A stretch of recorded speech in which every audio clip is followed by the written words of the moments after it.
Mark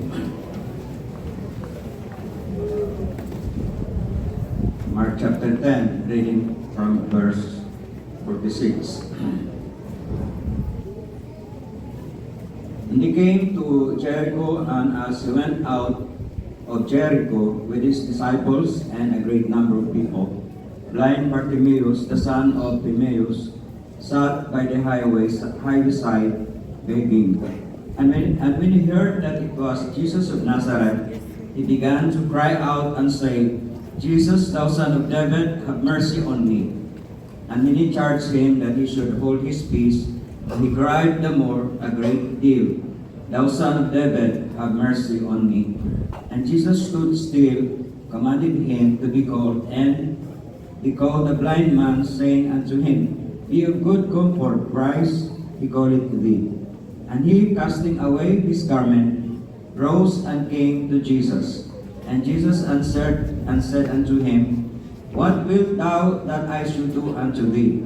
The blind man said unto him, Lord, that I might receive my sight.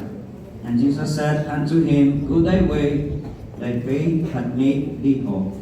And immediately he received his sight and followed Jesus in the way.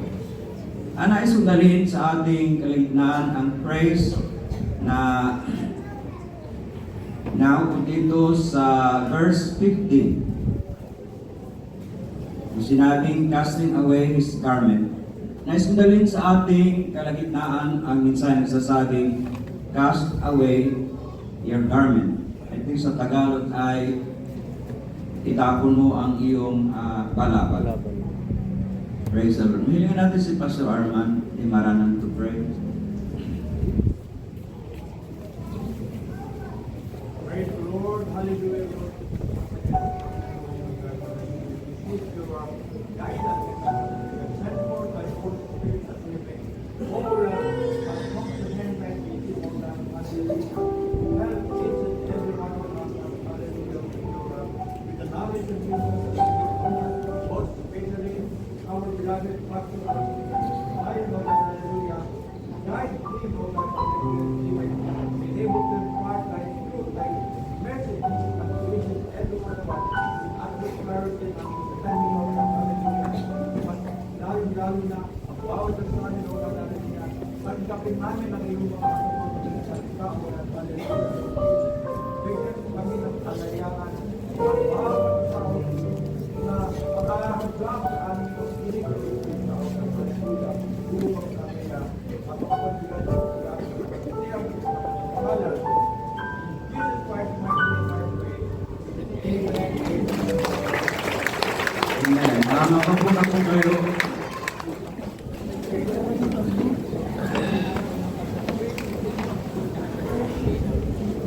Okay, generally, sabi ko, three main reasons.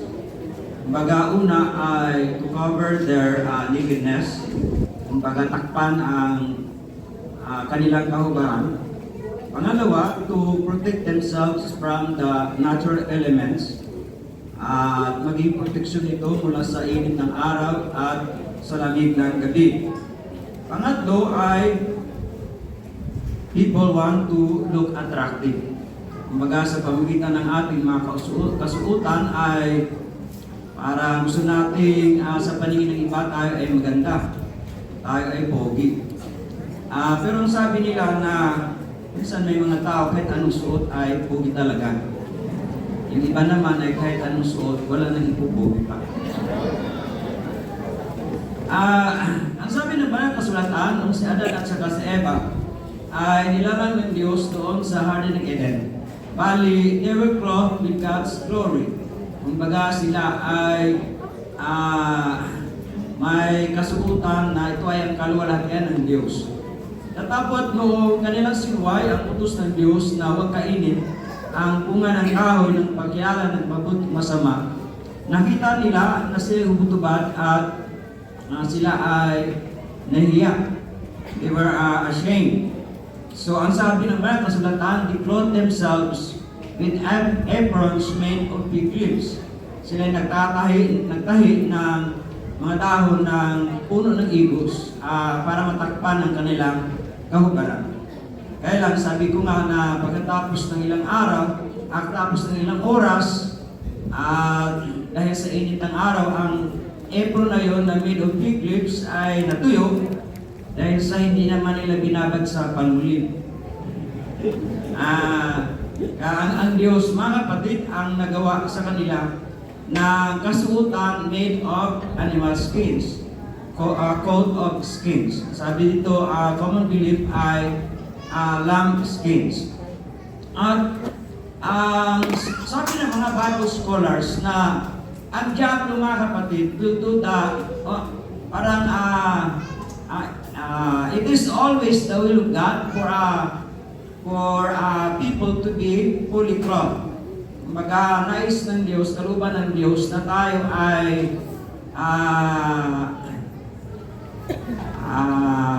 nakasuot ng ayos. The devil does the otherwise. Kumbaga, pag ang isang tao ay maging demon-possessed, ang unang gagawin niya ay alisin o alisin ang kanyang mga kasabutan. Katulad ng isang tao na tagagadara. Nasabi dito na he was naked. Pero noong siya ay pinagaling ng Panginoon, ang sabi ng Banal na Kasulatan that he was fully clothed and he was in his right mind. Na nung siya pinalayas ng Panginoon Jesus ang masamang espiritu sa kanya, siya ay mayroon ng kasuotan at nasa tamang kaisipan. Everybody say amen. Amen. Sa Banal na Kasulatan, in Bible times, it was already customary o kaya kaugalian na sila ay mayroong sinusuot na outer garment at inner garment. At yung outer garment na sinusuot ng isang tao ay a mark of social distinction. No, it signified to what social class he belonged. Pagka sa kanyang kasuotan ay makita mo na kung anong katayuan niya sa kanyang buhay. Ang mga members ng royal family, katulad ng hari, mga reyna, prinsipe at saka mga prinsesa, they wore royal robes, mga kasuotan that it will distinguish them from the common people. Na sila ay nasa pinakamataas na antas ng social class, a place of privilege, a place of prestige.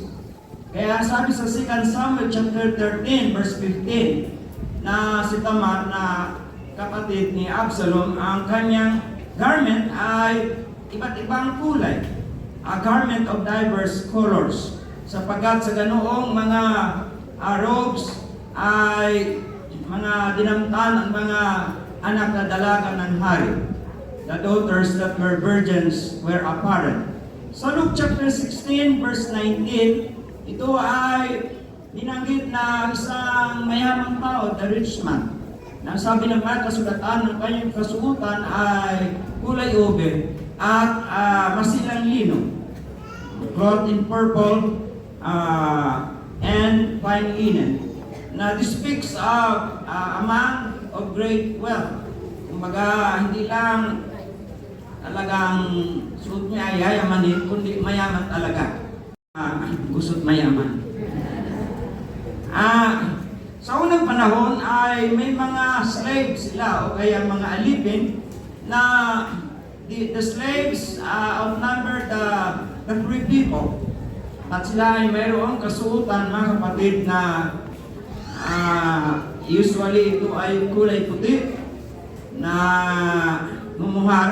mumurahin ang fabric at walang intricate designs and textures. In biblical times, it is also commonly believed na ang mga bulag at saka mga beggars, yung nanghihingi ng limos, ay mayroon tinatawag na beggar's garment. The worn out rugged cloth signifying a state of destitute, na karughaan at parang tao na kailangan ng charity o tulong na ng limos, mga kapatid. At it has also been believed na ang government minsan ay nag-i-issue ng mga damit na ganito sa kanila as identification that they are allowed to beg. They were allowed to beg. Na sila ay mayroong permit na manghingi. So, yung kasuotan ng mga beggars at saka mga bulag ay tinatawag nating performance garment. Pero ang kasuotan ng mga sinusuot ng tao, mga kapatid, noong unang panahon, speaks of their identity. Sa Luke chapter 13, verse 45, ito ay tungkol sa mga lepers na kitungin na sa unang panahon ay paniniwalaan na ito ay lubos na nakakahawa. Sila ay mayroong espesyal na kasuotan na parang gula-gulanit, no? Thorn. Their garment shall be rent. Their heads were bare. Kumbaga, tinawala silang buhok, mga kapatid, at tinatakpan ang kanilang bibig habang sila ay sumisigaw na unclean o unclean, marumi o marumi. They were outcast at nilalayuan ng mga tao sapagkat sa kanilang nakakahawang sakit. So a lepers and outcast, they were at the bottom of social scale. Yung garment ng slaves, ng beggars, ng blind, ng lepers, mga kapatid, a garment of parang discrimination, a garment of humiliation. Na sila ay social outcast. Sila ay mga tao na para bang hindi napapahalagahan, walang kaluwalhatian, walang karangalan sa kanilang katayuan. Sabi nga na yung suot nila it lead to poor self-image, a damaged self-esteem, no sense of self-importance, but signifies their helplessness and their hopelessness, na kawalan ng pag-asa. So ang kanilang mga kasuotan, mga kapatid, speaks of their condition or their social status kung saan sila doon na nakakabilang, na their place in the society they live. Kanilang kasuotan, mga kapatid, it also speak of their spiritual state. Kasi sa mga talata ang ating binasa, ito ay tungkol kay Bartimeus, na ang kanyang pangalan ay hango sa Bar, nang ibig sabihin ay son, at ang Timeus, ang ibig sabihin ay honorable. So supposedly, ang kanyang pangalan ay ibig sabihin an honorable son, na anak ng karangalan at ng mahalaga, no? Honorable son of him who is highly prized. But Bartimeus, mga kapatid, ay isang bulag. And then siya isang nanghihingi ng limos, a beggar. Sabi dito na he was sitting by the highway side, begging for alms. Then, sa mga talatang ito, ang ating Panginoon Jesus kasama ang kanyang mga lagat at lubahang maraming mga tao ay palabas na ng syudad ng Jericho. So, narinig ni Bartimeus, siguro ang commotion, ang ingay ng maraming mga tao at ang footsteps ng a large crowd. Then, posible si Bartimeus, mga kapatid, ay narinig na niya ng ating Panginoon Jesus ay nagpapagaling ng karamdaman. He could have heard, mga kapatid, na Jesus Christ healed the sick, he opened blind eyes, and he caused them to speak. Ang mga pipi ay muli na pagsalita, ang mga bingi ay muli na karinig, ang mga lumpo ay muli nakakalakad, at ang mga kitungin ay kanyang nilinis, at maaaring narinig na rin niya na kahit na ang mga patay ay muling binuhay ng Panginoon. So somehow it placed this report nagpanampalataya within him na kaya rin ng Panginoon na bigyang kagalingan ang kanyang pagiging bulag. So when he heard that, Jesus, anak ni David, kahabagan mo ako. Amen. So, maaring si Bartimaeus, mga kapatid, ay naniwala na ang Panginoon Jesus ang siyang Misaya na inuhula sa lumang tipan sapagkat Misaya darating mula sa lahi ni Haring David. Then there were many people who rebuke him. Pinatahimik siya. Parang sabi ng mga kasulatan, he shouted the more. Nalalo pa siyang sumigaw, "Ikaw na anak ni David, kahabagan mo ako." Then verse 49 tells us that Jesus stood still. At sinabi niya sa kanyang mga lagad, tawagin mo siya. Ang sabi ng mga lagad, be of good cheer or be of good comfort. Tumayo ka sapagkat ikaw ay tinatawag niya. Nung narinig niya ito, mga kapatid, ang sabi ng mga kasulatan, he cast away his garment. Tinapon niya ang kanyang balabag. Amen. He rose and he came to Jesus. Amen. Praise God. Hallelujah. At ito'y nagpapahayag na ang Panginoon Jesus, mga kapatid, maaaring siya ay nasaan yung laman o kaya siya ay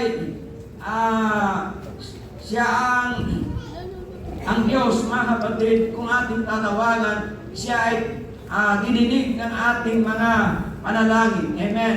If we will call on Him, God has promised that He will hear. Amen. Praise God. Kaya sabi ng Panginoon Jesus kay Bartimaeus, ano ang gusto mong gawin ko sa iyo?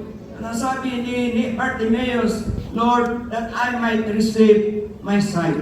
Panginoon, na ako ay makita muli. Ang sabi ng Panginoon, humayo ka sapagkat pinagaling ka ng iyong panampalataya.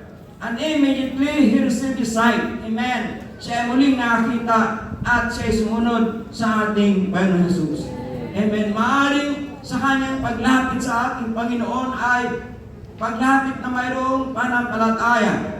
Amen. That God will be able to restore his sight. That God will be able to heal his blindness. Amen. If we will come to the Lord at tatawag sa Panginoon na mayroong panampalataya, God will honor that faith. Amen. Kahit na ito ay kasing liit ng butil ng mustasa, ang sabi ng mga kasulatan, we can command this mountain to be cast into the sea and they will be moved.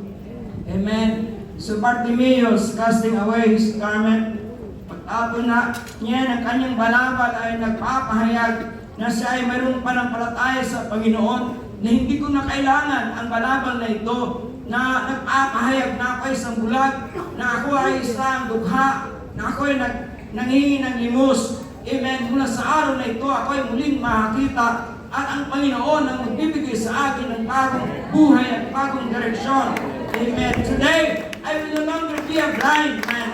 Amen. I will no longer be a beggar. Amen. Who needs the help and support of other people for my vision and support. And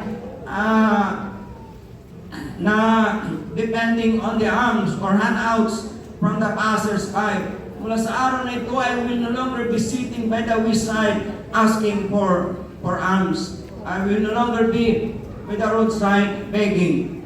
That day, Jesus gave him a new identity. Sapagkat, sabi nga, na he was once blind, but now he sees. Amen. Praise God.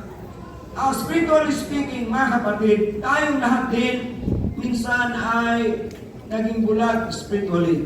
Amen. We may have, sabi natin kahit na 20/20 vision tayo physically, pero tayo ay spiritually bulag. Amen. Pero lagi nating tandaan ang Diyos na ating pinaglilingkuran, siyempre ng ating dakilang manggagamot sapagat ng ating Panginoon Jesus ay nag-alay ng kanyang sarili doon sa krus. Amen. At hinagupit ang kanyang lingkuran sa pamagitan ng mga latay sa kanyang lingkuran, tayo ay nagsisigaling. Amen. At sa pangalan ng Panginoon Jesus ay may kagalingan. If we will lay our hands on the sick, they shall recover. Amen. Ang ating spiritual blindness ay gawa ng diablo na siyang, sabi nga, God of this world, sabi ng 2 Corinthians chapter 4 verse 4, na ang Diyos ng sanglibutan ito ay binulag niya ang mga kaisipan yaong hindi sumasampalataya upang huwag lumiwanag sa kanila ang malulahating Ebanghelyo ni Kristo na siyang larawan ng Diyos, who is the image of God. Or else, this glorious gospel of Christ would shine unto them. Ang ating spiritual blindness ay nangulugan ng kakulangan natin na spiritual na pagka-unawa or our lack of spiritual understanding of spiritual truth. Amen. Lack of our spiritual discernment of spiritual things. Amen. Kaya sa ating katayuan bilang makasalanan, ito ay tinatawag ng banal kasulatan na the old man o taong ayon sa laman. Sabi ng banal kasulatan na the natural man, meaning ang tao sa pamitan ng kanyang mga taong karunungan at kaalaman or even human reason cannot receive the things of God. Hindi niya matanggap ang mga bagay na ukol sa Diyos. Ito ay kayong malaman sapagkat they are spiritually discerned. Amen. Gaano man tayo katalino, mga kapatid, but in our own intellectual knowledge, we cannot understand spiritual things. Amen. On our own, we cannot comprehend the gospel of Christ. Amen. On our own, pag natin makita ang kagandahan ng plano ng Diyos ng kanyang bihayang kaligtasan, di natin ma-grasp o we could not comprehend kung sino talaga ang ating Panginoon Jesus sa kanyang katunayan. We cannot comprehend who Jesus Christ truly is. Amen. That He is the image of God. Amen. Praise God. At kailangan natin ng spiritual illumination. Ito ay ang pagkilos ng Espiritu ng Diyos sa ating mga kaisipan upang tayo magkaroon ng mas malalim na pangunawa sa spiritual na mga bagay. Amen. Si Haring David ay nanalangin minsan. Sabi niya, open my eyes that I may see the wondrous things out of your law. Na inilat mo, Panginoon, ang aking mga mata upang aking mamasdan ang kagilalas na mga bagay sa iyong kautusan. Amen. Kaya nga si Pablo, mga kapatid, noong inutusan ng Panginoon Jesus na maging tagapangaral ng Ebanghelyo sa mga Hintil, ang sabi ng mga kasulatan, that it will be to open their eyes, the eyes of the Gentiles, so that they will turn from darkness to light, na sila ay alisin ng Panginoon mula sa kadiliman at talintungo sa kaliwanagan, and they will be turned from the power of Satan to God, na sila ay alisin ng Panginoon mula sa kapangyarihan ng diablo at dalhin sa presensya ng Diyos, na sila ay makatanggap ng kapatawaran ng kanilang mga kasalanan and a place among those who are unsanctified, at bigyan sila ng lugar kasama doon sa mga pinaging banal sa pamitan ng pananampalataya sa ating Yesu Kristo. Amen. Praise God. Hallelujah. Ang panalangin ng Apostol Pablo ay na ang Diyos na ating Yesu Kristo na Ama ng kaluwalhatian ang magbibigay sa atin ng Espiritu ng karunungan at ng revelation ng kapahiyagan sa ating pagkilala sa Kanya, having the eyes of our hearts enlightened, na ang mata ng ating mga puso ay mabuksan upang ating malaman kung ano yung pag-asa kung saan tayo tinawag. Malaman natin ang kayamanan ng kanyang maluwalhating mana sa mga banal, that we will know what is the hope to which we are called, and the riches of His glorious inheritance in the saints.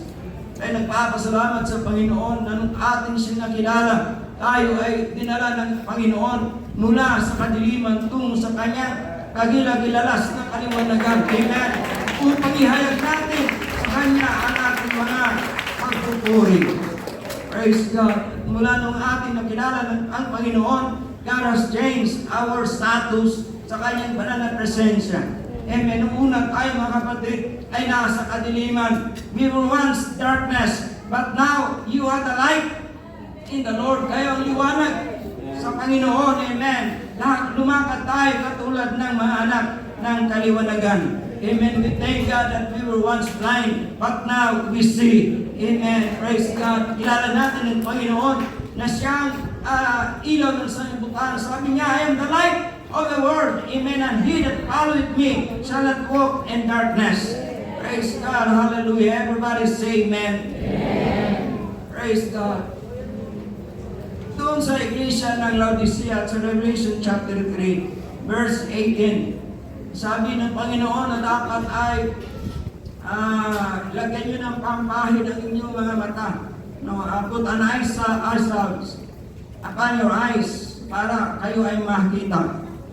So, sabi ng verse, I think 17, na yung kanilang spirit of worldliness and materialism blinded them to their spiritual condition.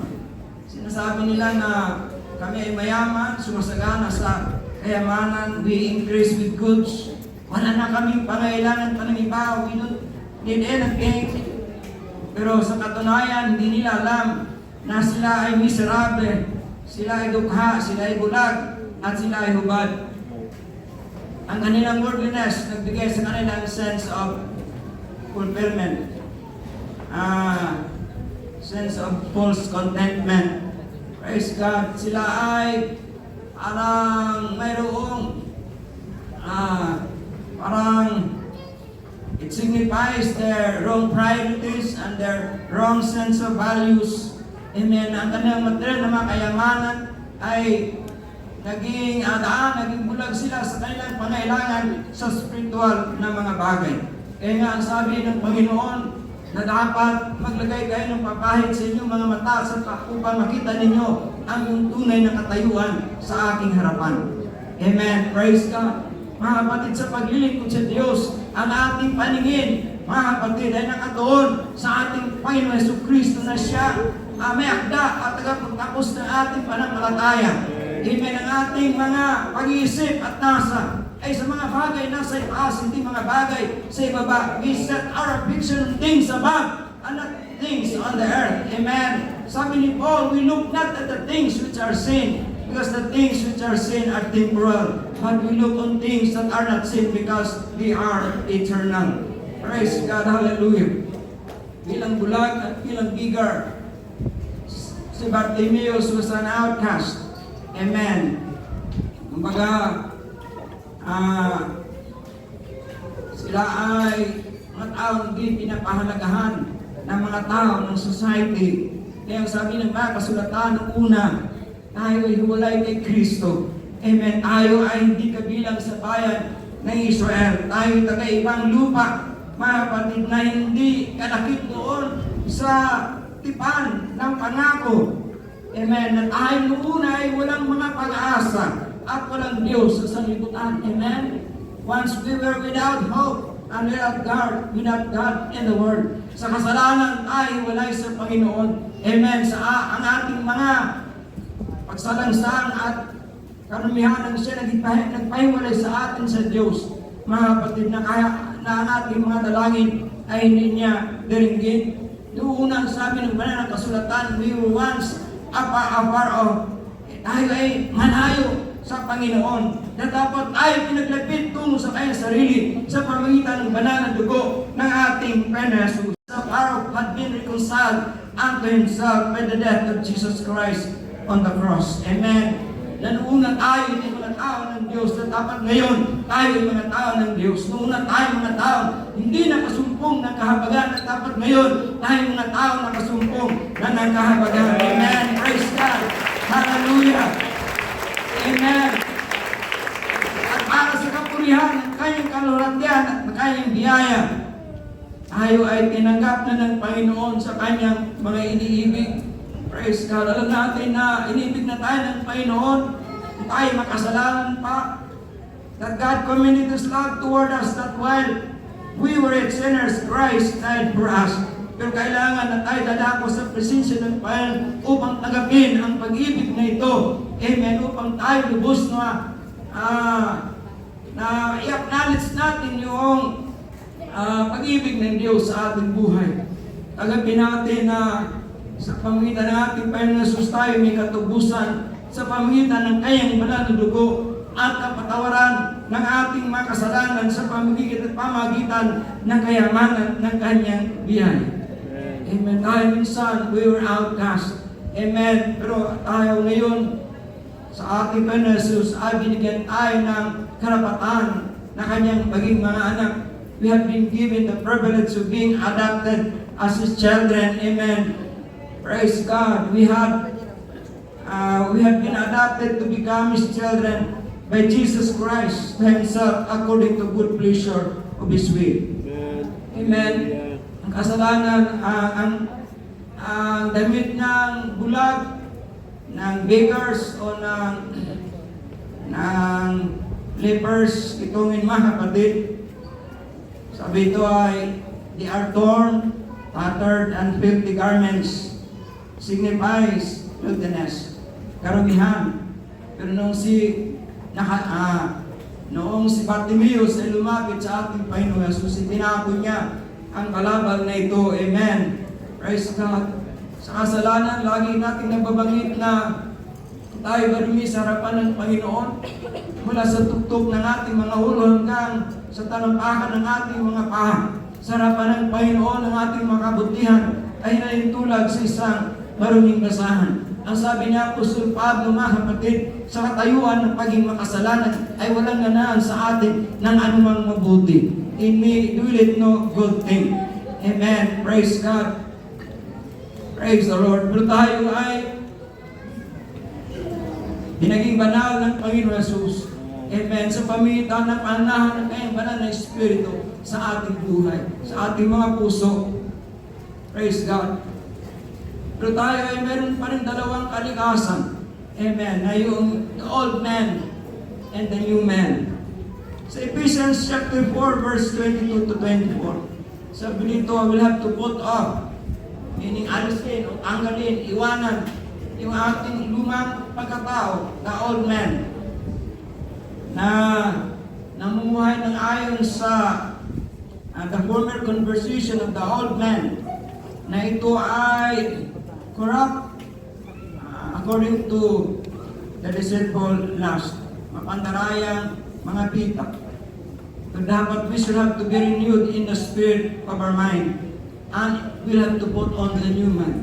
Meaning, ibihis natin, isakbat natin, isuot natin ang bagong tao, mga kapatid, na ito ay nilalang ng Diyos sa katwiran at sa tunay na kabanalan. Praise God. Dahil pasalamat sa Panginoon na ating mga kasalanan binigyan ng Panginoon ng kapatawaran. Praise God. Though our sins were red as scarlet, they were made white as snow. Praise God. Hallelujah. Ang sabi ng 1 Corinthians chapter 6, 9 to 11, na di matuwid ay hindi magmamana ng kalang Diyos. At nabanggit ni Pablo yung mga nakikiapit, mga nangalo niya, nakikiapit sa kapwa lalaki, mga lasinggero at mga magnanakaw, mamatay tao, marami pa mga kapatid. Ang sabi ni Pablo na ang lahat ng mga ito ay hindi, at tulad na sinabi ko na sa inyo noong una, ay hindi magmamana ng kaharian ng Diyos. Amen. Na ito ay naglalarawan ng sinabi ng propetang Isaiah na ang ating mga kasutan ay polluted garments. Amen. The cloth of unrighteousness. Praise God. Pero sabi ng verse 11, ganon kayo nung una. Na dapat ngayon, kayo ay kayo ay hinugasan na. At kayo ay pinawalang sala na at pinaging banal sa pamagitan ng pangalan ng Jesucristo at ng Espiritu ng Diyos. Amen. At ito ay larawan din ng sinabi ng propetang Isaiah that we will be clothed with the garment of salvation and God will cover us with the robe of righteousness. Praise God. Hallelujah. Hallelujah. Isaiah chapter 61 verse 3, to bestow on them a crown of beauty instead of ashes, the oil of joy instead of mourning, and a garment of praise instead of heaviness or spirit of despair. Amen. Ang ating kabanalan, mga kapatid, ay hindi natin narating, hindi natin naabot, hindi natin it's not achieved by what we do, but it is what we allow God to do in our lives, in our hearts. Amen. As a result of our total surrender to the will of God and total obedience to the will of God. Amen. Na hindi tayo naging banal sa pamitan natin sariling pagsisikap na gumawa ng mabuti, kundi ang pag-allow ng Espiritu ng Diyos na siya mag-control sa ating mga buhay, na siya maglayo sa atin sa anumang karumihan at anumang kasamaan. Amen. That it will be that by the power of the Spirit of God that we will be able to abstain from all evil. That we will to abstain from all appearance of evil. Praise God. Amen. Napatuloy natin alisin o hubarin ang lumang pagkatao. Na sabi na Ephesians chapter 4 verse 31 na mga kapaitan, kaalitan at pagkakaalit, mga kadaldalan, panlilibak. Minsan yung kadaldalan ay matanggap, mahirap alisin. Lahat to be put away from you. Meaning, iwaglit ninyo sa inyong mga buhay. Itapon nyo na. Amen. Pati na lahat ng masamang akala. Praise God. Hallelujah. Nang ibis natin ay ating bagong pagkatao. Nagilan ng Diyos sa katwiran at tunay na kabanalan. Praise God. Hallelujah. Anak na ng Diyos, mga kapatid. Ang kasubutan natin, it speaks of that we are children of the King. Hindi lamang basta hari, kundi hari ng mga hari, Panginoon. Ng mga Panginoon. Amen. Praise God. Hallelujah. That we have to lay aside pride and put on the cloth of humility. That we will lay aside hatred and anger and put on forgiveness and love. That we have to lay aside hypocrisy o yung pagpapakitang tao. Ang ating suot, mga kapatid, ay ang sincerity at katotohanan. Everybody say praise the Lord. Praise the Lord. Praise God. Ang pamumuhay sa Diyos, living for God, mga kapatid, is a life of power. Amen. Ang pamumuhay sa Panginoon ay pamumuhay ng ayon sa kapangyarihan ng Panginoon. Ang Espiritu ng Panginoon nagbibigay sa atin ng kapangyarihan over sin, over the world, and over our sinful nature, ourselves. Praise God. Hallelujah. At nagpapasalamat sa Panginoon na patuloy pa rin tayo nililinis ng Diyos. Sabi ng Ephesians chapter 5 na husband, love your wives even as Christ loved the church and gave himself for it. Amen. Praise God. That He will sanctify it and cleanse it by the washing of the Word. Amen. Kaya nga ang sabi ng mga kasalanan na tayo ay patuloy na biniging banal ng pahit nililinis ng Panginoon sapagkat ang nais ng Diyos ay kanyang i-present tungo sa kanyang sarili ang isang iglesia, mga kapatid, without spot or wrinkle or any such thing, anumang bagay na dapat ay maging banal at walang anumang karumihan. Praise God. Kaya sa salita ng Panginoon tayo patuloy na nililinis ng Diyos. Ang sabi ng Panginoon na Jesus, ye are clean by the word that I have spoken unto you. Praise God. Thank God, mga kapatid, na ang ating biniis ng una, hindi pa natin nakilala ng Panginoon ay karumihan, ang balabang ng karumihan. Na dapat kung tayo lumapit sa Panginoon, atin at tinapon at binigyan tayo ng Panginoon isang bagong balaban, isang bagong pamumuhay na may katwiran at kabanalan sa harapan ng Diyos. Praise God. Hallelujah.